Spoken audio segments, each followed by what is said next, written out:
Welcome to the Holistic Wealth Podcast. I'm your host, Keisha Blair, wife, mother of 3, author of Holistic Wealth, and founder of the Institute on Holistic Wealth. The show will showcase various experts in the key pillars of holistic wealth.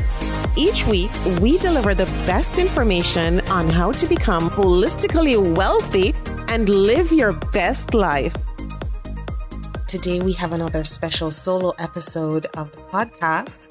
And today, we're going to be focusing on some top recession money rules to remember as we try to navigate these very difficult times that we're in. And I think we all agree that these are very difficult times. A recent poll by CNBC basically stated that money is the top issue for most people. I think it was near 83% of respondents who said money's their top issue, and that topped COVID-19, it topped health issues, it topped every other issue. So we all know that's where our mind is at as we navigate this very high inflationary period that has been rapid and very, very intense.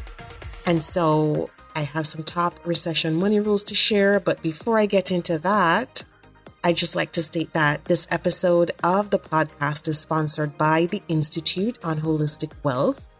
You can visit the website for free resources.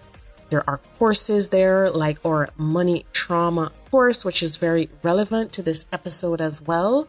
The website is www.instituteonholisticwealth.com. And I hope you have a chance to check it out. And of course, I hope you have a chance to get your copy of the new Holistic Wealth Expanded and Updated book, which is available globally online and in bookstores. So before I get into sharing some top recession money rules, I've been asked by so many of our podcast listeners if I could share a clip of my interview with CNN anchor Laura Coates. I did about 3 interviews with Laura Coates, and I would love to share that. I'm going to share a clip of that to just set the context for this episode so that there's some background and so that people can listen into that interview. So I'm going to throw to that clip, and then we're going to get into these top money rules for recession planning. A lot of the conversations you're having, though, we're having today revolve around the issues that are most important to all of us facing in the United States of America and around the globe. And it comes down to the economy, stupid, as they say. It's the economy. And the economy has a great deal of impact on every other aspect of how we live our lives. And it's no secret, we've got rapid inflation. We've got the pandemic that continues to be, if not top of mind, it is still on the stove with good reason.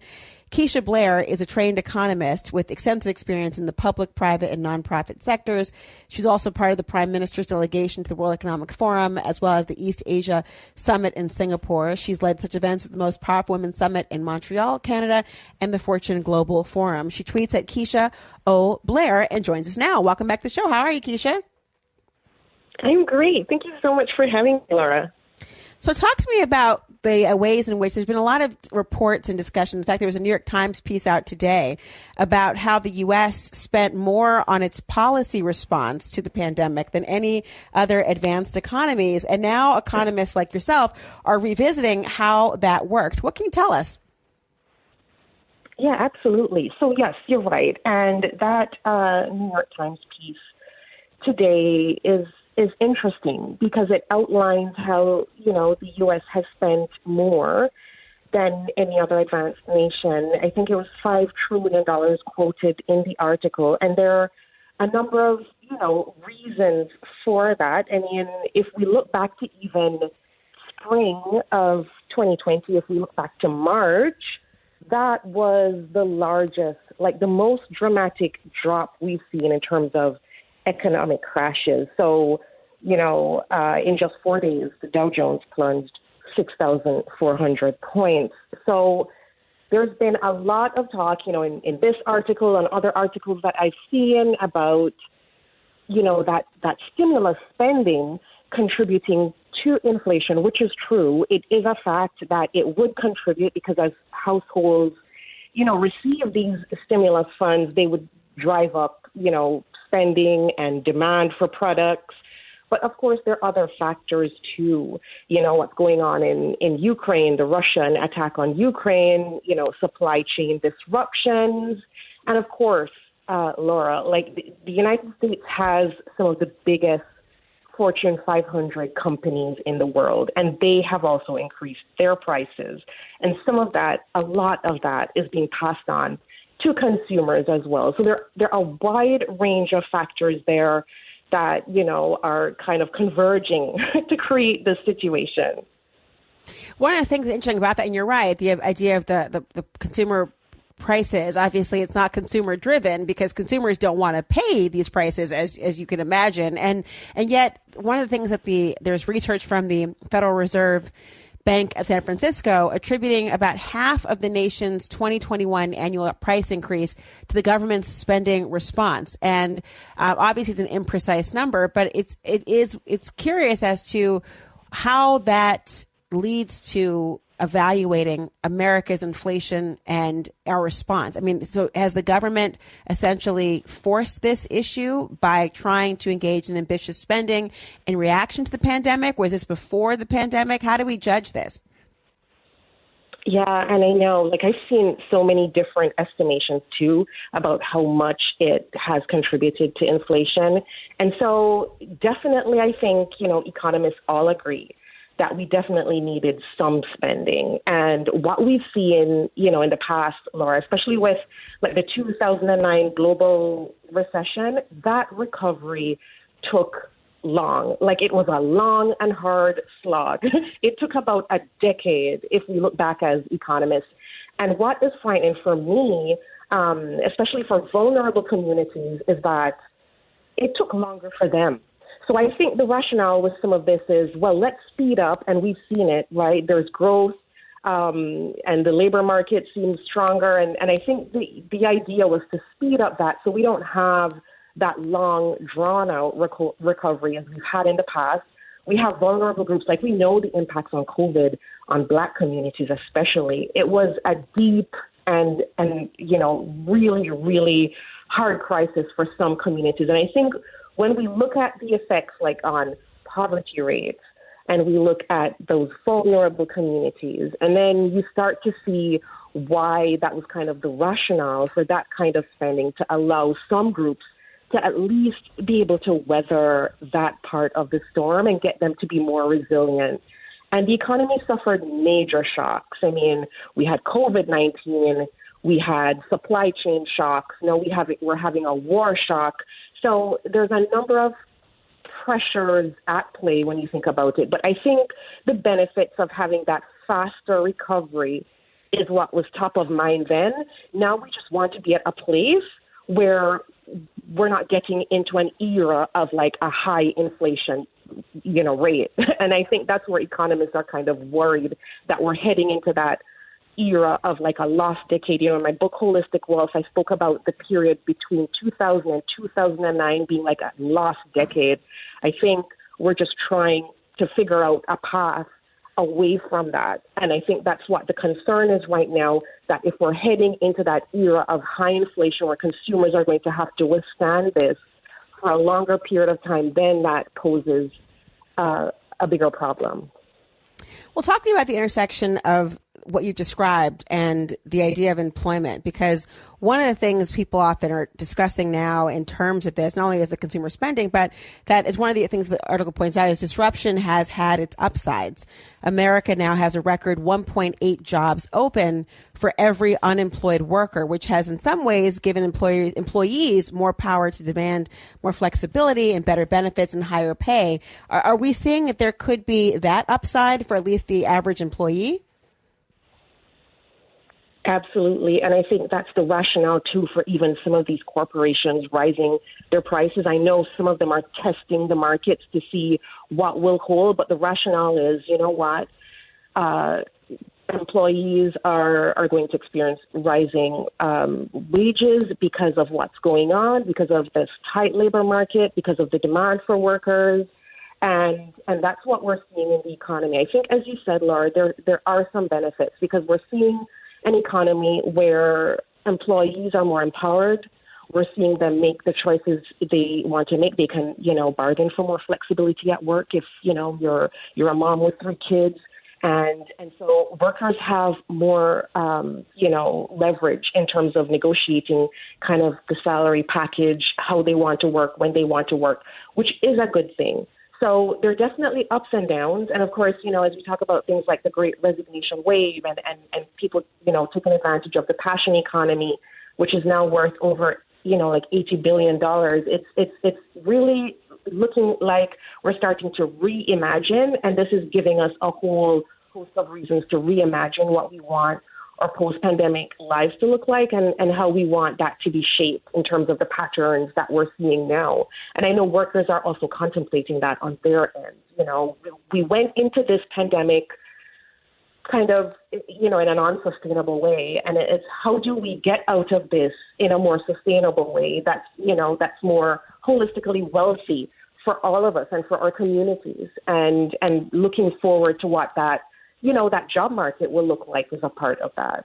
Okay, so now that you've listened to that clip, and it certainly sets the tone and the context for this episode, it's amazing that we can go through these money rules to remember as we head into, potentially a recession. Some are predicting early 2023. Some are predicting late 2023, and some are even predicting 2024. So some of these you would have already heard me in previous episodes talk about a lot, but it's okay and it's great for reinforcing certain concepts. And one of the first money rules that I want everyone to remember is to focus on financial resilience. Really focus on financial resilience. And so financial resilience is the ability to bounce back after a life-altering setback, and whether it's a recession, the death of a loved one, or a divorce, it's very important that we have a holistic wealth portfolio that helps us remain financially resilient.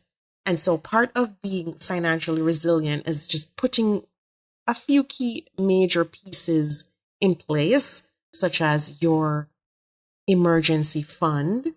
And our recommendation is a minimum of 12 months saved in that emergency fund, because as COVID-19 has shown, right, anything can happen, and these things can be protracted and long lasting.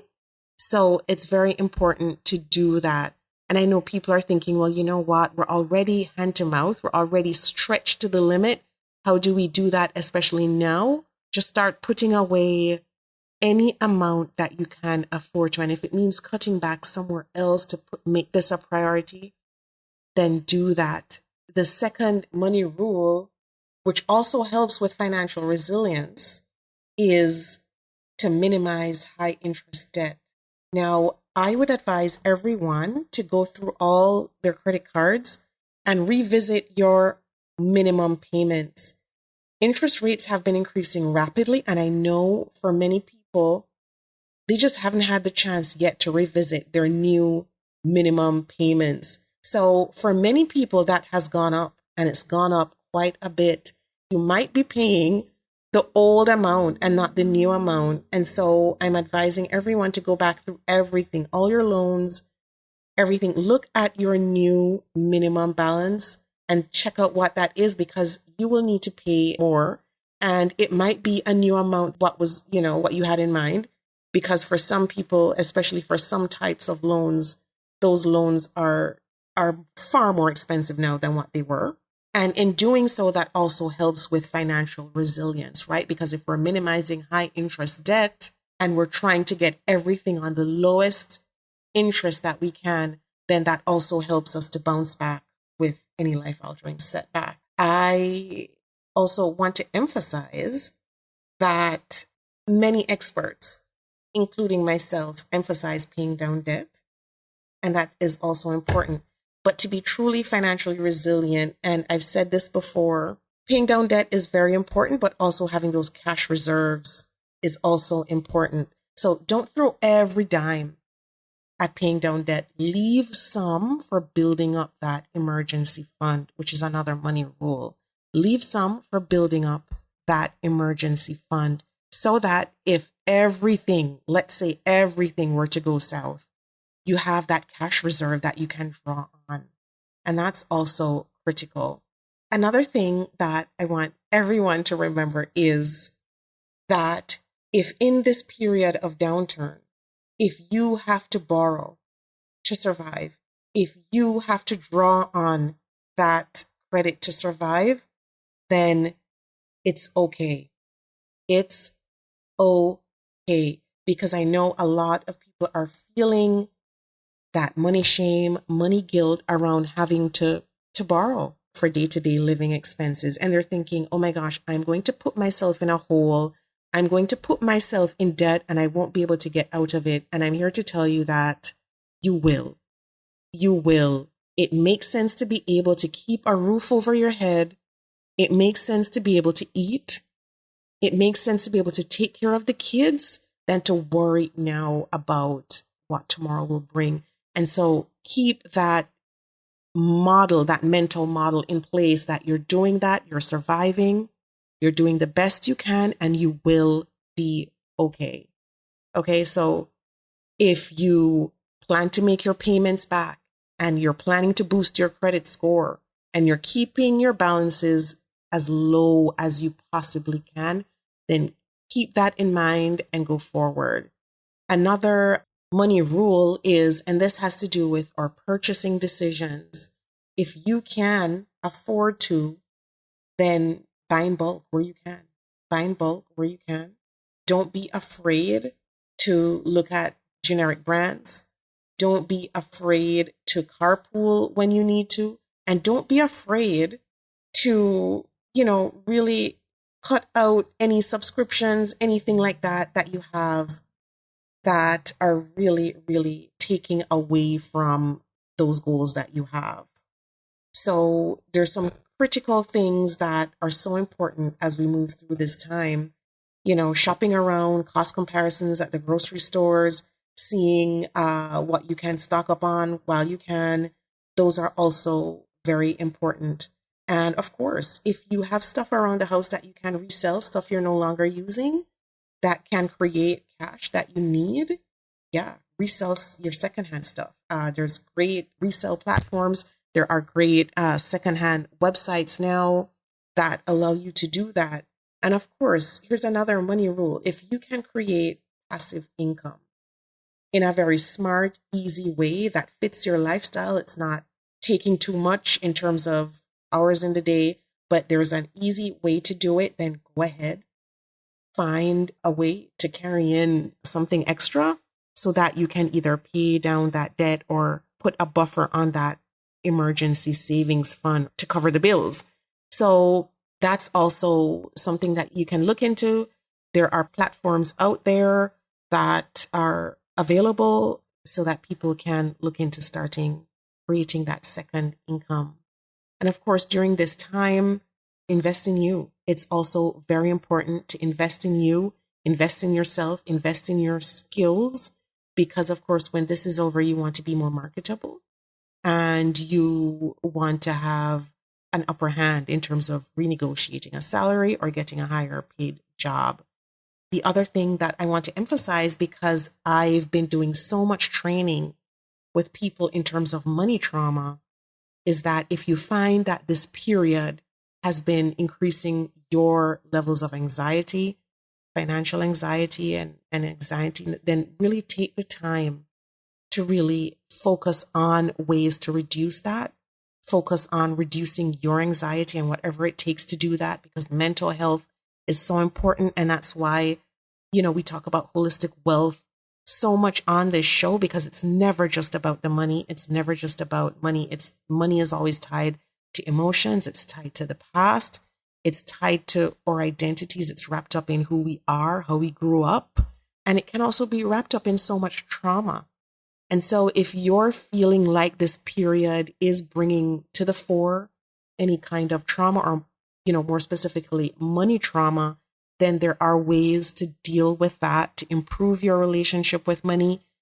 The Institute on Holistic Wealth has a money trauma course that can help you get a handle on your money trauma and also help others. And we've been getting rave reviews about that course. So feel free to visit the website and check it out, and there are payment plans available for that.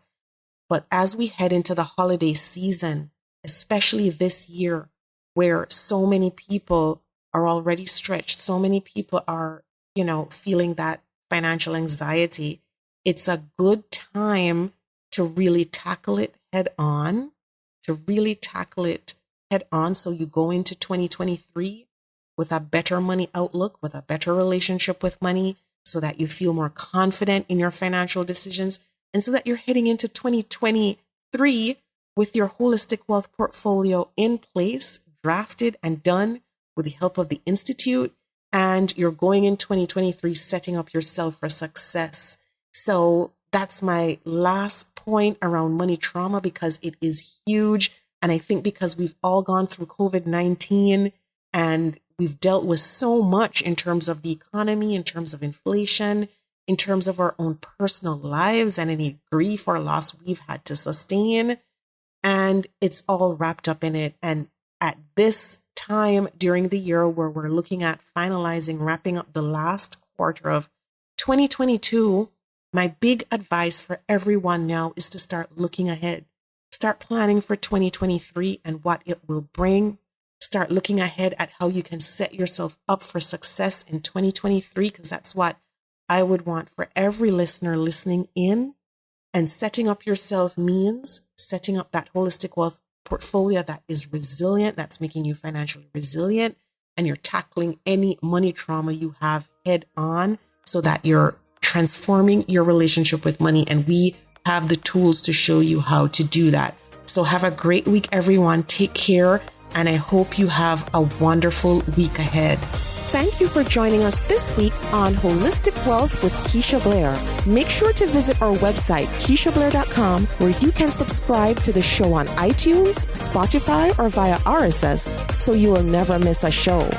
While you're at it, if you found value in this show, we'd appreciate a rating on iTunes, or if you simply tell a friend about the show, that would help us out too. Are you a member of the Institute on Holistic Wealth? If not, what are you waiting for? Go to Institute on Holistic Wealth /memberships to choose your membership plan and join. As a member, you get so many perks. Free worksheets, advice, coaching, and a member's workshop to design an intentionally designed life. You need to figure out your life purpose? Take the Build Your Life Purpose Portfolio online self-paced course. You're struggling with all your money decisions? Take the free financial identities quiz and then take the course. You recently had a breakup, job loss, or experienced the death of a loved one? Take the Holistic Healing course. You need an overall plan to achieve holistic wealth? We will help you figure out your holistic wealth blueprint. And of course, if you want to start making money by helping others achieve holistic wealth, become a certified holistic wealth consultant. Regardless of what career you've got, the Institute will show you how to increase your income and walk in your purpose. The sooner you join, the sooner you start to achieve a more holistically wealthy lifestyle. And you're going to want to stay for a very long time. So go to Institute on Holistic Wealth /memberships to join. If you haven't read the book yet, pick up a copy of the award-winning, best-selling Holistic Wealth 32 Life Lessons to help you find purpose, prosperity, and happiness.